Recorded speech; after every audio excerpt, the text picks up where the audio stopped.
And Luka Doncic, who is on an incredible tear, Rob. We mentioned earlier he scored 73 points a few games ago.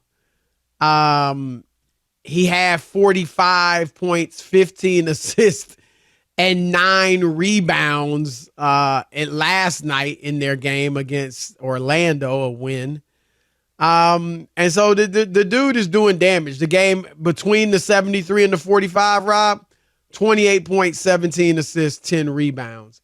And Jason Kidd had some incredible words. The great Jason Kidd, Hall of Fame player himself, has some incredible words about Doncic after that game. Here he is.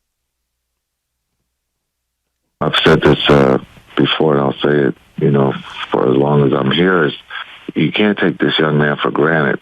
He's better than Dirk. He's in the atmosphere of MJ, the best to ever do it, LeBron, Kobe. And so just to appreciate what this young man's doing at the age of 24 is something that Dallas has never seen. And I've said this internally. He is better than Dirk. He does things that Dirk could never do. And now it's, the opportunity of getting the right people around him to ultimately win a championship. You just said 2 times that Luka is better than Dirk. Dirk won a title and had been to 2. Do you feel comfortable saying that on a guy that has not even made the finals yet? Yeah. MJ's the same way. MJ didn't make it into his 30s. This young man is 24 and is breaking all the records that stand in front of him, and he's a winner. And his ultimate goal is to win a championship, and he will get there. Not just win one, but he will win multiple when it's all said and done. All right, there's the great Jason Kidd. He is the coach of the Mavericks. I just want to say correct something, and then you can go first, Rob. Jordan was 28, I believe, when not he won in his first 30s. Yeah, he was in his 7th season. And Chris, I also liked, I don't know who the reporter or the podcaster, push back. Right. What was that? It was a radio show. I'm just saying. Yep. It just to put some. Okay. It was good. That's all, and that's what we talk about a lot, Chris, on the podcast. Right. It's not that you have to be vehemently against somebody or whatever, but just push back and give some other depth to the conversation and have them explain exactly what he meant. Right. So, which is Absolutely. fine. That's all. And I thought the guy did a good job on that radio show. But I'll let you go first on this. You could go first because Jason Kidd is absolutely right about Luka being better than Dirk. I don't care how many finals Dirk went to. Luka Doncic is better than Dirk Nowitzki, and that's no slight on Dirk. People think I don't like Dirk. I like Dirk. There's like a running thing with you and him, right? Yeah, no, I mean, I guess so. I don't know. I'm not on social media looking at that like that. But whatever. I got no issues with Dirk. I spent time with Dirk, wrote a big story in ESPN, the magazine about him, So I got no issues with, and I bring that up. You can say, oh, everybody writes stories. But when you write a magazine story, you spend a lot of time with the guy. So I wrote, just an evening, spent an evening or two with him. Nice guy, good guy, one of the greats of all time. No doubt. But Luka Doncic is better. I don't know how in the world you could say Dirk is better than Luka. Luka scores more and then, of course, runs the offense, has a ton of assists. Dirk wasn't a great rebounder. Luka is darn near as good a rebounder as Dirk. Dirk wasn't, neither is a defender. But just watching these two, there's no doubt. Now, my issue is, I'll say that now he is not in the class. I mean, Michael Jordan is in a class pretty much by himself as the GOAT. But if you want to put LeBron and Kareem in that class, I guess that would be the GOAT class. Even though I say it's Jordan, I think most people say it's Jordan. Those are the 3 in the conversation. Luka won't get there because those 3, in addition to being great offensive players, they were great defenders. All right, so Luka's not a good defender, so he's not going to get to that group. He can, Rob. In fact, I'm going to say he should get to that next group. He's not there yet. But I think Jason Kidd is projecting. That's not what he said. Luka Doncic should be, when it's all said and done, he should be being mentioned with Kobe and Larry Bird. I've been calling him Luka Legend since he got in the league. The dude is magnificent. My fear is this, Rob, because he's in his 6th season and he's not close to a championship right now. Jordan was close at this point. LeBron was close at this point. Luka's not really close. I know that one year they got deep, but they're the 7th seed right now. This is my fear. And it's not all on Luka. Some people will say some of it is because this is how he wants to play. But Luka, right now, he's playing and has played 2-ball dominant. 2-ball dominance, which does contribute to his gaudy stats. But you can't win with one guy doing it all. James Harden, now granted, James melts in the playoffs, but still, he hasn't won it. LeBron didn't win it when he was doing it all. And I think his ball dominance during his prime may have cost him some more other rings. Michael Jordan didn't win it when he was doing it all before Phil Jackson came and instituted the triangle. Remember, Jordan averaged a triple-double for like 14 straight games or something when they put the ball in his hands like players today. But he wasn't winning.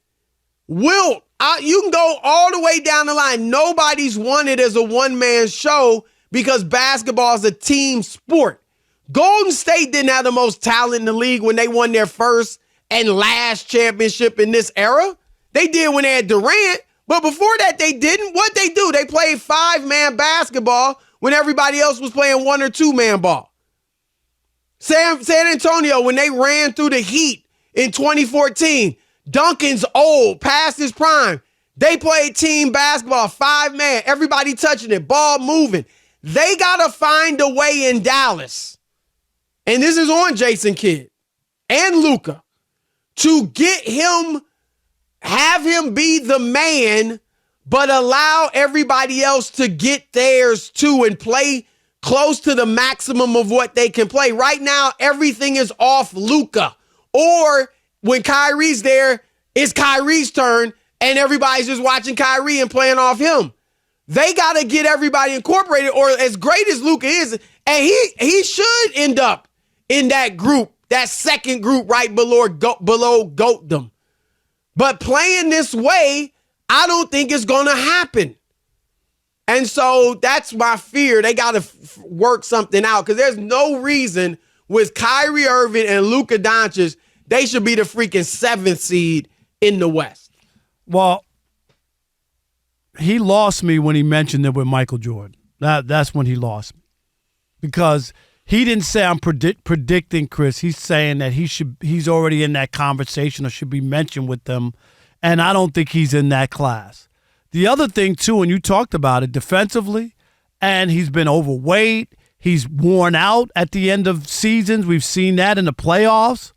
A third of his playoff games, he shot under 40%.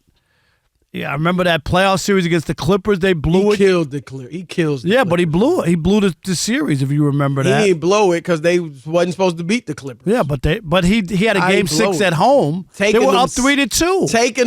Taking them that deep. They were up 3-2 at home. Paul George and those guys. No, but he had a chance. He ate both of them cats up. Yeah, but that's how you make that's your when legend. They were both among the best defenders in the league, and he served them. Is when you beat them, but they didn't them win. Boys got nothing for him. And I'm going to say too, I'm not going to disrespect Dirk's career because I think it's a different game that they're playing now, and I understand what Luka can do, Chris. I'm not going to poo-poo it or think he's not there. I just think that the conversation that Jason Kidd had was more about projection more so than it is right here, right now. And still, you could say, well, I don't care if Whatchcall went to the championship or whatever he did. If you remember that run in 2011, he was pretty damn impressive, made big shots, went through Kobe and Pau Gasol. He went through them. He went through Russ and KD and Harden, Chris. He went through the gauntlet to get that championship. I mean, Kidd was on that team, so he helped him. Yeah. No, I remember. I'm just saying. I'm not there. I'm not there yet. I think that this is premature by Jason Kidd. I get it. He's his coach. He watches him every night, Chris. He has an affinity for him.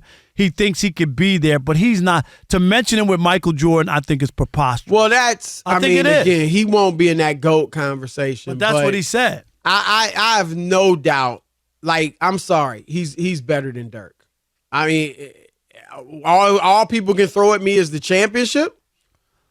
It's not just the championship. I mean, what else is it? What did Dirk do better than him?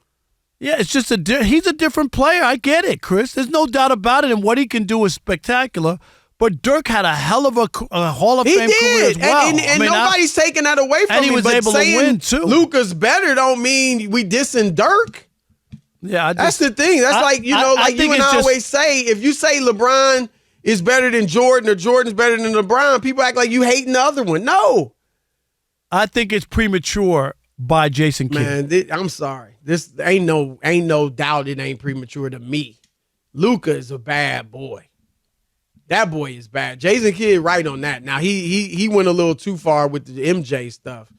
I don't know, atmosphere. Maybe that atmosphere is huge, Rob. I don't know. Maybe it's 15 guys in that atmosphere. Maybe I don't know, but that was too far. But nah, he is. I mean, and again, who knows Dirk better than Kidd? Kidd was the quintessential point guard and played with Dirk, helped Dirk get that championship.